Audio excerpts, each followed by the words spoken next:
দর্শক, এ বিষয়ে আরো খবর জানাতে দেশের বিভিন্ন প্রান্ত থেকে যুক্ত হচ্ছেন আমাদের সহকর্মীরা। শুরুতেই চলে যাব কুমিল্লায়, সেখানে আছেন সহকর্মী জাহিদুর রহমান। জাহিদ, সেখানকার সবশেষ কি পরিস্থিতি জানাবেন?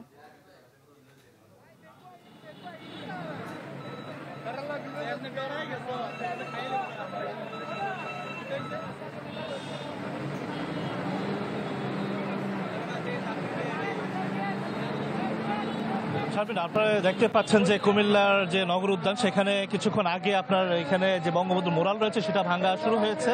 আমরা দেখতে পাচ্ছি যে এখানে বুলডোজার দিয়ে এটাকে ঘুরিয়ে দেওয়া হচ্ছে। এর আগেও কিন্তু আমরা দেখেছি যে আদালত চত্বর এলাকায় সেখানে যে বঙ্গবন্ধু মোরাল ছিল সেটাও ঘুরিয়ে দেওয়া হয়েছে। আমরা কথা বলেছিলাম বৈষম্য বিরোধী ছাত্র আন্দোলনের নেতৃবৃন্দের সাথে, তারা আমাদেরকে জানিয়েছেন যেসব জায়গায় বঙ্গবন্ধুর মোরাল স্থাপন করা হয়েছে, যেহেতু ভারতে বসে সাবেক প্রধানমন্ত্রী শেখ হাসিনা দেশকে নিয়ে ষড়যন্ত্র করছেন, সেই ষড়যন্ত্রের প্রতিবাদে বৈষম্য বিরোধী ছাত্র আন্দোলনের যারা সদস্য তারা প্রত্যেকটি মোরাল ঘুরিয়ে দেবেন। আমরা এই নিয়ে একটু কথা বলতে চাই মহানগর যে শাখার যিনি সভাপতি বৈষম্য বিরোধী ছাত্র আন্দোলন, আমরা একটু জানতে চাই যে এই যে কার্যকলাপ কেন করছেন এটা। ধন্যবাদ। আপনারা দেখছেন শেখ হাসিনা পালিয়ে গেছে, কিন্তু তার প্রেতাত্মাগুলো এখনো বাংলাদেশের বিভিন্ন আনাচে কানাচে আছে। এই কারণে আজকে আমরা কুমিল্লায় উদ্যোগ নিয়েছি। কুমিল্লায় যত ধরনের স্বৈরাচারী শেখ মুজিবের আইকন আছে, সকল আইকনকে আমরা মাটির সাথে মিশিয়ে দিব। এবং তার সাথে বলতে চাই, যারা শেখ হাসিনা পালিয়ে যাওয়া শেখ হাসিনাকে দেশে ফিরিয়ে আনার জন্য স্বপ্ন দেখছেন, তারা বলতেছি দ্রুত শেখ হাসিনাকে দেশে ফিরিয়ে আনুন, তার বিচার হবে জনতার কাঠগড়ায়। এবং যারা আওয়ামী লীগের বিভিন্ন এজেন্ডা কোর্টে বসে সচিবালয়ে বসে বাস্তবায়ন করতেছেন, তাদেরকেও শেখ হাসিনা পরিণতি বরণ করার জন্য প্রস্তুত থাকার জন্য আহ্বান জানাচ্ছি। আপনি দেখছিলেন যে এখানে মহানগর বৈষম্য বিরোধী ছাত্র নেতা বলছিলেন যে শেখ হাসিনা যে অপপ্রচার চালাচ্ছেন দেশ নিয়ে, এটার প্রতিবাদে তারা বঙ্গবন্ধুর মোড়াগুলো সেগুলো নিশ্চিহ্ন করেছে এবং কুমিল্লা শহর জুড়ে যেসব স্থাপনা রয়েছে সেগুলো রাতের মধ্যে নিশ্চিহ্ন করে দেওয়া হবে, এইটুকু আমাদেরকে তথ্য জানিয়েছেন। তো এই ছিল কুমিল্লা থেকে সর্বশেষ শারমিন।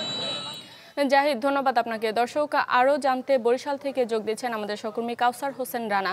রানা, জানছিলাম কুমিল্লার খবর, আপনার ওখানে কি দেখছেন জানাবেন।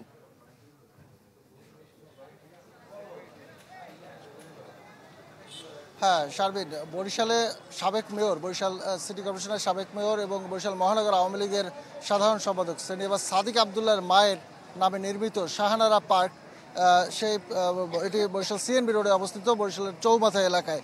সেই পার্কে বুলডোজার কর্মসূচি চালাচ্ছে এখন ছাত্র জনতা, বৈষম্য বিরোধী ছাত্র আন্দোলন সহ বিক্ষুব্ধ ছাত্র জনতা। এখানে তারা ভাঙচুর চালিয়েছে এবং এখন এই পাশে যে শাহানারা আবদুল্লাহর যে নামফলক ছিল এবং অন্যান্য স্থাপনা যেগুলো ছিল সেগুলো ভেঙে ফেলেছে এবং পাশে যে তিনতলা একটি ক্যাফে তৈরি করা হচ্ছিল সেটিও তারা ভেঙে ফেলেছে।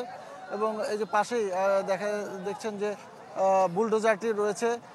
দুপুর 3:30 থেকে তারা এই কর্মযজ্ঞ চালাচ্ছে এবং এর আগে দুপুর 2:30টায় বরিশাল প্রেস ক্লাবের সামনে অবস্থিত বরিশাল প্রেস ক্লাবের সামনে স্থাপিত শেখ মুজিবুর রহমানের একটি ভাস্কর্য রয়েছে, সেটি অপসারণের জন্য তারা সেখানে কার্যক্রম চালায়। এবং তার আগে রাতে বরিশাল সিটি কর্পোরেশনের সাবেক মেয়র সাদিক আবদুল্লাহ এবং আমির হোসেন আমুর বাসভবনেও কিন্তু বুলডোজার দিয়ে ঘর ঘুরিয়ে দেওয়া হয়েছে এবং এক পর্যায়ে আগুনও দিয়ে দেওয়া হয়েছিল। পরবর্তীতে সেখানে মূল্যবান মালামাল অনেকে নিয়ে গেছে, এরকমও আমরা দেখেছি।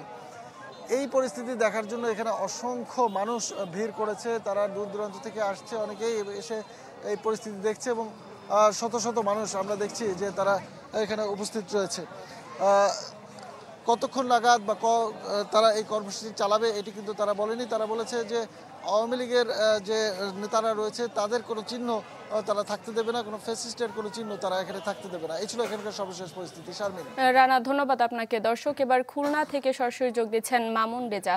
মামুন, খুলনার সবশেষ কি তথ্য আছে জানাবেন।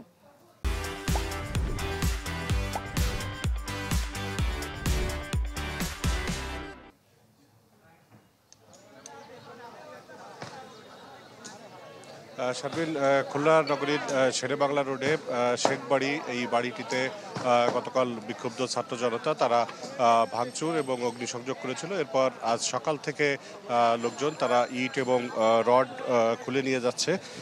এই মুহূর্তে রয়েছি বাড়িটির সামনে। শেখ বাড়ির সামনে বিভিন্ন জায়গা থেকে উৎসুক মানুষ যেমন ভিড় করেছেন, এছাড়া যারা আশপাশের এলাকার লোকজন রয়েছেন তারা হাতুড়ি দিয়ে ইট খোলার চেষ্টা করছেন এবং খুলে নিয়ে যাচ্ছেন। সেই সঙ্গে বিভিন্ন যন্ত্রপাতি দিয়ে রড কেটে গুলো নিয়ে যাচ্ছেন। আর সকাল থেকেই মূলত এই কার্যক্রমগুলো চলছে। আশপাশের এলাকার ভাঙাড়ির দোকানের যারা কর্মচারী দোকানিরা রয়েছেন তারাও সকালে এসে এখান থেকে রড কিনে নিয়ে যান। আর গতকাল রাতে 3টি বুলডোজার দিয়ে এই বাড়িটিতে ভাঙচুর করা হয়েছিল। এছাড়া গতকাল রাতে 2জন আওয়ামী লীগ নেতার বাড়ি এবং খুলনা বিশ্ববিদ্যালয়ে শেখ মুজিবের মোরাল ভাঙচুর করা হয়েছিল। এছাড়া আজ সকালে এবং দুপুরে খুলনার বিএল কলেজ এবং লায়ন্স স্কুলে সেখানে শেখ মুজিবের মোরাল ভাঙচুর করা হয়েছে। এখনও সকাল থেকে এই শেখ বাড়ির সামনে লোকজন আসছে এবং তারা দেখছে এবং যারা এখানে আসছেন তারা বলছেন যে এই বাড়ি থেকেই মূলত খুলনার আওয়ামী লীগের রাজনীতি সহ ব্যবসা, ঠিকাদারি সহ অন্যান্য কর্মকাণ্ড নিয়ন্ত্রিত হতো। সে কারণে সাধারণ মানুষের অনেক ক্ষোভ রয়েছে এই বাড়িটির প্রতি এবং অনেকেই আসছেন যে শেখ বাড়ি একসময় ক্ষমতার কেন্দ্রবিন্দু ছিল, সেই বাড়িটির শেষ পরিণতি দেখতে। শারমিন। মামুন, ধন্যবাদ আপনাকে। দর্শক, ভাঙচুরের খবর জানাতে কুমিল্লা, বরিশাল ও খুলনা থেকে যুক্ত হয়েছিলেন আমাদের সহকর্মীরা।